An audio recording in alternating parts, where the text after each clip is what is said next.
Morning, everybody. As we go to the Chita, so today, as we start the new Parsha, Parshas Mitzvah, and we're holding in the book of Leviticus on chapter 14, verse number 1. God spoke to Moses, saying, "This shall be the law of a person that was a Mitzvah, that was a leper, in the day that he becomes pure." Day that it purifies himself, and he shall be brought to the Kohen. Now she says, this teaches us that the affliction of taras is not pronounced clean on at night. B'yom taras, it has to be pronounced pure on the daytime. And the Kohen will go out of the camp because the guy is out of the camp. The Kohen will see, and he'll see that the lesion has been healed by the person who has this sedas. Now she says again, this mitzvah was outside of the three camps, because the three camps, there were a camp of the Shechina, there were a camp of the Levites, and there was a camp of the Jewish people. And the mitzvah went out of all three camps. And the Kohen shall order, and the person who's been cleansed shall take 2 live, clean birds. The Eiz Eres and a cedar stick, Vishnita Las, a strip of crimson wool, the Eizev and a hyssop. Now she says, Chayes Pratl Treifus comes to conclusion. The birds are treifus, they have fatal diseases. Tahiris, excluding unclean birds, is forbidden to be eaten. Why are the birds required to be cleaning right? Because lesion of tzaras came as a result of the derogatory speech, which is done by chattering. Therefore, for his cleansing, the person is required to bring birds which twitter constantly, called tzipodim. A tzipper, a bird in Hebrew is called a tzipper because it continues to chirp, doesn't stop talking. It's a yenta. Now she says, because the lesion of tzaras became because of haughtiness, which is symbolized in a cedar tree. A cedar tree was a big tree. What is the remedy that he needs to be healed? He must be humble himself from his gaiva, from his haughtiness. It's symbolized in a talas. The talas is a worm which infests the berries from which the crimson dye is extracted to the color of the wool, and it's the lowly hyssop. So these are all shows in the concept of humbleness. Eitz Erez. Now she says a stick of cedar wood. Shnei talas. Now she says shnei talas is a tongue, like a strip of wool of dyed crimson. And the Kohen shall order, and they will shall slaughter one of the birds. El kli acheres, to the earthen vessel. Al mayim achayim, to over the spring of water. Mayim achayim, Rashi says, he pours into the vessel first, in order that the blood of the bird should be recognizable in the water. And how much water is necessary? A revius, a quarter of a lug of water. These are revius, like a 5 ounce, or revius can be from 3 ounce to 5 ounce cup of water. As a tzipa chayika chaysay, and for the live bird, he shall take it, and the seed of stick, and also the crimson wool, and the hyssop. He takes the live bird, the second bird, and all these things. He dips them all together, together with the live bird, in the blood of the dead bird, the slaughtered bird, which is in the water. Now she says, scripture over here separates the taking of the bird from the other items. This teaches us that he does not bind them with them, but separates them by itself. The cedar sticks and the hyssop, however, are bound together with a tongue of strip of crimson wool. As a matter of the state, as one one act of taking of 3 of them, the cedar, the stick, and the hyssop, are bound together with one of the end of the tongue of the crimson wool, and the loose end is dipped into the blood together with them. Now we might think that since the bird is not included in the binding, it is not included in the dipping of the blood. Therefore, over here, the Torah says you have to actually dip the bird also into the blood. He's on Matayat, and then he goes and sprinkles 7 times. Sheva upon him. he sprinkles the blood on the person, the Metzora, and that brings him to purity. And he sends away the live bird onto the field. Verse 8. And then the guy has to go and purify his clothes. And he shaves off all the hair of his body. And he has to go to the mikveh, and then he becomes pure. And then he comes into the camp. And he still needs to remain after this whole procedure. He's allowed to stay in his house. He has to, but he's not allowed, as Rashi says, what it means he has to sit outside. Outside doesn't mean to sit outside his house, but he has to sit outside his wife's bedroom, so to say. And it teaches us that he's not allowed to have any relationship with his wife in these 7 days, because he has to still become tar. He has to bring a korban. And then on the 7th day, he got a kol has to shave again all his hair. As Reishav is a kana, even the hair of his head and the hair of his beard. There's Gabasena, even his eyebrows. There's kol galech, he has to shave off all his hair. And again he has to wash his clothes. And he has to go to the mikveh again. And it becomes tar.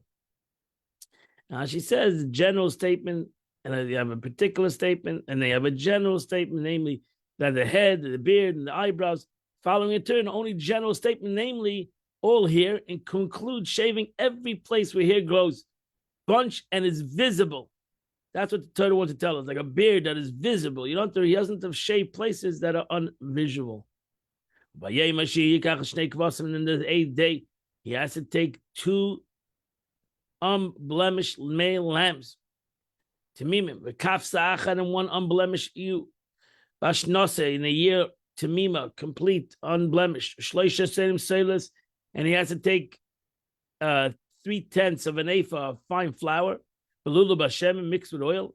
Veloiga chashemen, and 1 loig of oil.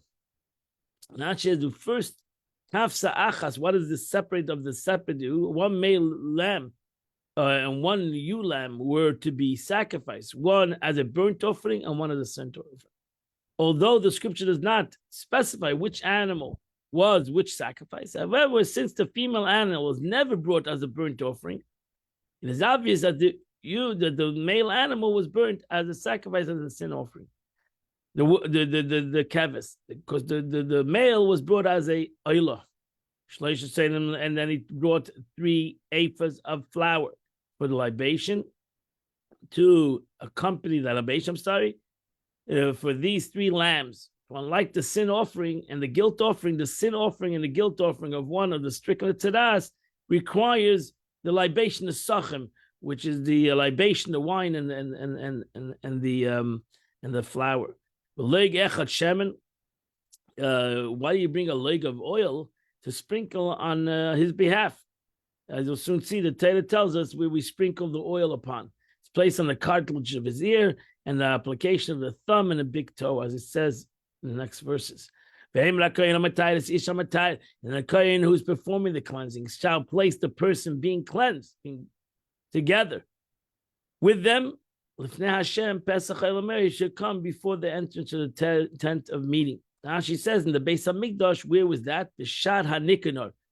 This was, the expression usually means within the temple courtyard. In this case, however, it means that he's placed at the Nikanor gate. The Nikanor gate was the gate, the door that separated between the Ezras Noshim, the women's court, and the Ezras Noshim and Anoshim in the men's court. That was the Nikanor gate. The Nikanor gate was the eastern side of the end of the courtyard, directly facing the holy, the Beis Hamikdash. When it was standing inside the gate, the person was placed before the Lord without entering the courtyard because he hasn't yet been pured. For this purpose, the space on the Nikanor gate is left unsanctified. And then the kohen takes 1 male lamb, and he brings it as a guilt offering. And he takes the leg of oil. And he waves it as a tnufa before God. Now she says he shall bring it inside the courtyard for the purpose of the guilt offering, in order to waive it for the required wavering. The Hainif, Rashi always says, the Hainif, the Hainif should turn Tenufa Chai needs to be required while it's still alive, the animal is still alive. The Hainif Oisam, the guilt offering, and the loig of Shemen, the oil together. And that completes the Chumash for today. We now go to the chapter today. We continue chapter 40. We started yesterday, the 40th chapter of Tanya. So in the following note, Alter Rebbe states, this is a note in the chapter, that the revelation, so usually a note in the chapter was a Kabbalistic note. The Alter Rebbe is explaining Torah L'Shma, the power of learning Torah for the sake of the right reason, how it brings about great revelations in the upper world and ultimately in this world, and will ultimately see the greatest revelation, true revelation, Mashiach comes. In the following note, the Rebbe states that the revelation of divine will in a particular world, wherever it's in the world of Bria or the world of Yitzira, causes by the ascent of Torah mitzvahs there, a revelation which he describes as an hour of divine will and divine favor. It produces a reaction in the midas of that world. With the revelation of divine will, the midas fuse, and the attribute of severity and what we're trying to accomplish. The main thing we're trying to accomplish is the action, is the attribute of severity sweetened. Because the main concept of a scaleless hamidas, the unity of midas, is the unity of Ava and Yira, the unity of Chesed and Gevura. So what happens when you have the unity of Chesed and Gevura, which is called in Kabbalah, it's called the concept of Hamtokas HaGvuris, the sweetening of severity. So that's what we're trying to accomplish, the sweetening of severity, because through the sweetening of severity, ultimately that changes the way it happens in the world. So that even though, that's why we should realize that Ein Ois Ela Torah, that what helps us push it in the world till today, that all this negative doesn't affect Am Yisrael, is limit HaTorah, is a limit HaTorah. So even though the severity happening in the world and things, terrible things are being thrown at us, but the Eibishter, through the learning of Torah, it Pashit sweetens the situation. So the Eibishter helps that everything doesn't affect Am Yisrael, even though it's happening. And the Gevura wants to accomplish what it wants to accomplish, but the sweetening of Gevura happens in front of our eyes, and the Eibishter helps that it sweetens the Gevura, and ultimately the Gevura, it doesn't come to where it's supposed to land under what's supposed to land. So this in turn results in increasing a flow of divine kindness in our world, and Baruch Hashem, may the Eibishter continue to show divine kindness in this world, even though you have people that want to show the opposite. This effect of mitzvahs is felt primarily in the fusion of mizid in Atzilus. So really all this that's happening in the world of Amtakas HaGvuris is all happening, starts off in the world of Atzilus, in the world of emanation. Shomer, because in the world of Atzilus is made a Mizgala Gamken Yichud Elyon, is made a greater, higher light. It also shines forth and revealed in the world, in the supernal union, affected by every mitzvah and by the study of Torah that happens that a Yid does in this world, and how it affects the upper world. Shu Yuchad Midas Yisbarach, which is namely the union of God's midas. That the midas fuse one another. And Gevura, the attribute of severity, is sweetened by chesed, by the attribute of kindness. And then what happens is that there is an hour of the will of the favor of God. Ratzon Elyon, the Eibishter shows kindness in the world. Which shines forth and it revealed itself in abundance of intense revelation. That only happens. How does that happen? How is there a fusion in the upper world? It only happens through our avodah in this world. Asiyas mitzvahs, through doing a mitzvah, or esek haTorah, or learning Torah. Shebehem meluvish, because in the mitzvah is the Ratzon Elyon, is also the Ratzon Elyon. So thus, like this, the will of God. that shines in the world of Atzilus. And it brings about Hamtakas Agvuris. It happens in our world. When we learn Torah, we push it, take the vessel of the world, which is Gevura, and we put inside the chesed of the Eibush, the Ratzon of God, which sweetens this world. Pashut makes the world a better world. It takes the roughness of the world. It takes the roughness of ourselves. It takes our roughness, our coarseness, and it sweetens it out. It makes it refined. So the revelation of the divine will, which is clothed in Torah, which produces a fusion of the midas and sweetens the gevura. In whatever the world, the Torah and mitzvah are sent to. And that's the beauty. That's why the Torah, the ways of the Torah are sweet. And because it's the Ratzon of the Eibishter, it's the will of God, which is sweet. But where is this unity really is? Where it starts? Where the main unity caused by Torah and mitzvahs, where's the main unity? Because we don't see it in this world. Where is it felt? That's Mamayel Beilam Atzilus.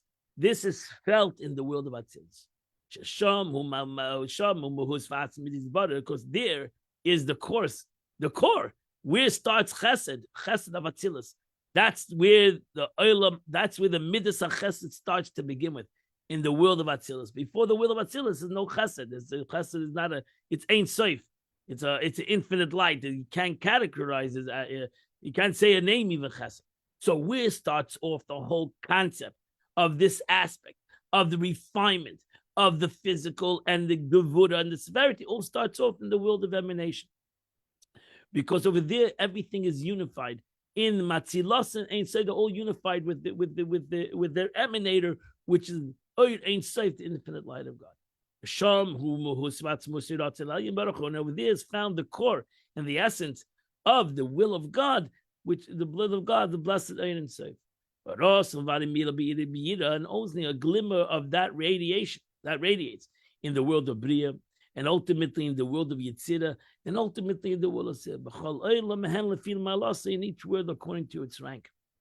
So ultimately it comes down in this world, but over here it's malubish in Gashmis.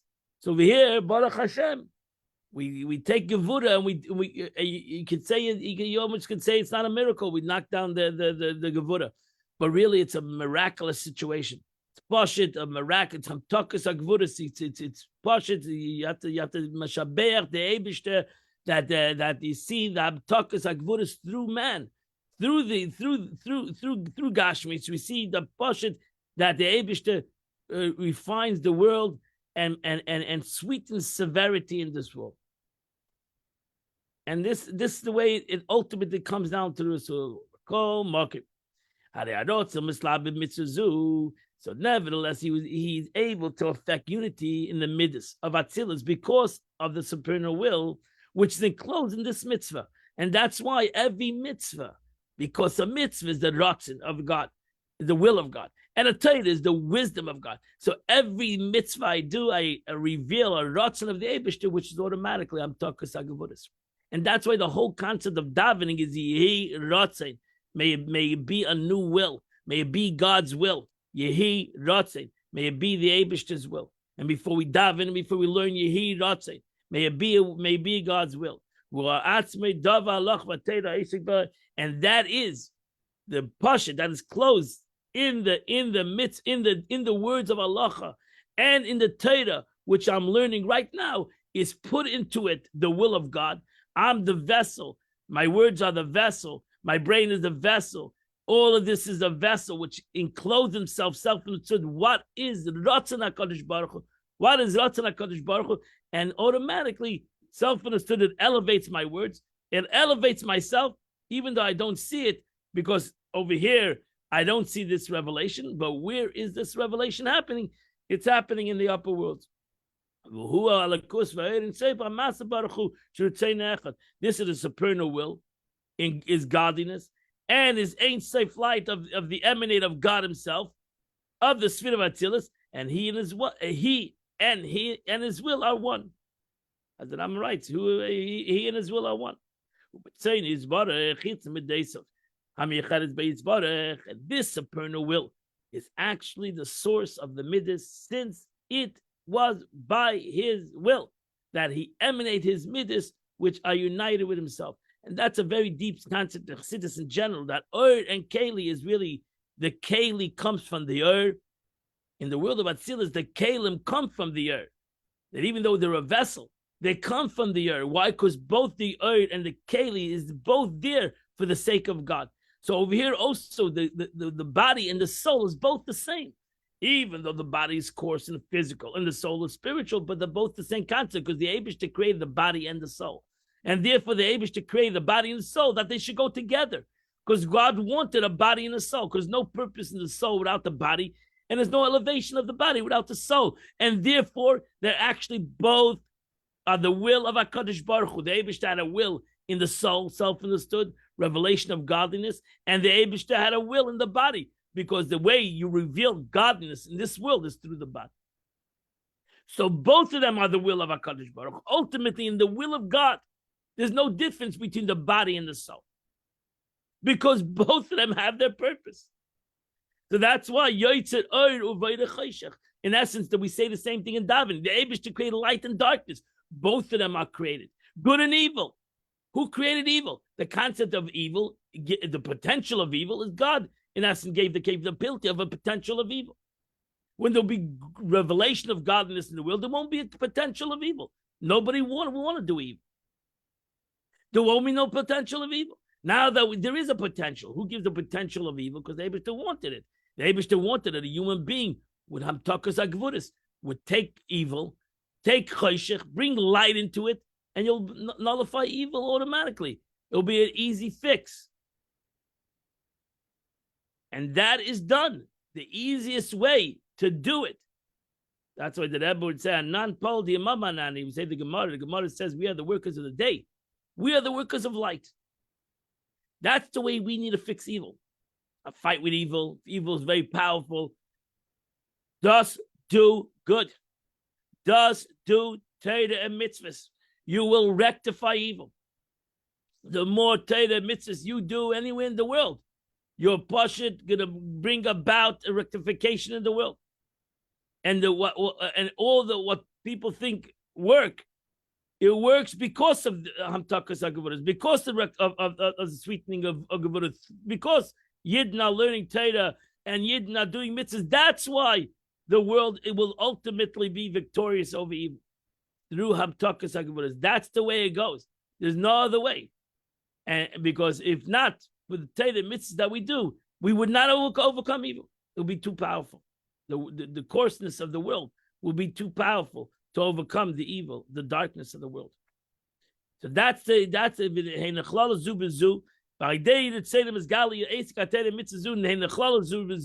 so therefore, by the means of the revelation of God's will, caused by one engaging in Torah and doing a particular mitzvah, the midas fuse with one another. And that's what we're trying to accomplish. What we're trying to accomplish, the fusion of midas, of chesed and gevura, nimtakes gevuras b'chsadim, is the gevuras are sweetened to chsadim. And ultimately, it will not only be sweetened, because there's two levels. There's a concept of sweetening of gevuras, and there's the concept of sweetness in itself. So that's the avodah of that's the Chassidus explained, that the avodah of a Baal Tshuva is sweetening gevura. The avodah of a tzaddik is sweetness in itself. So you have the delights that are sweet in itself. And that's the avodah of a tzaddik. It doesn't deal with gevura. By him, everything is sweet to begin with. So avodah, our avodah is Hamtakas HaGvuras. Our avodah is sweetening of severity.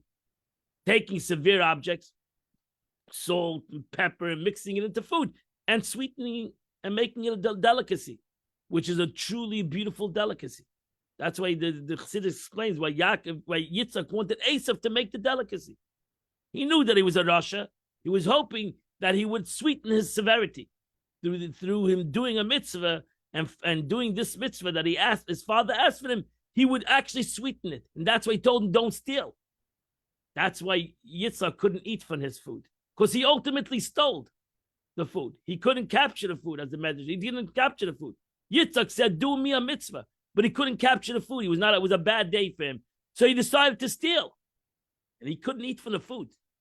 That's why Yaakov Avinu had to give him the food, because Yitzchak couldn't eat from this food, from Esau's food, because it was not Amtakas Agvuras. Yitzchak was hoping that Esau would sweeten. That's why he says, Aseli Matamim, make me a delight.